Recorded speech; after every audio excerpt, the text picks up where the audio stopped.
इहा राज हमार चलल बाया हमारे ही चली।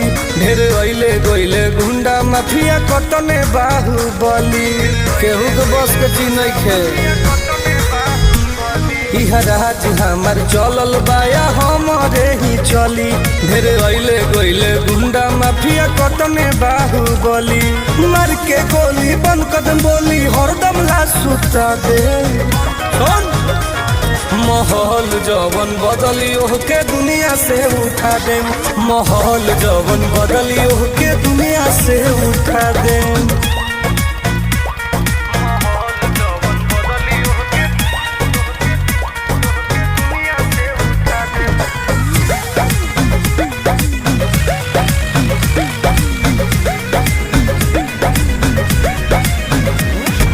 पुलिस प्रशासन सरकार बा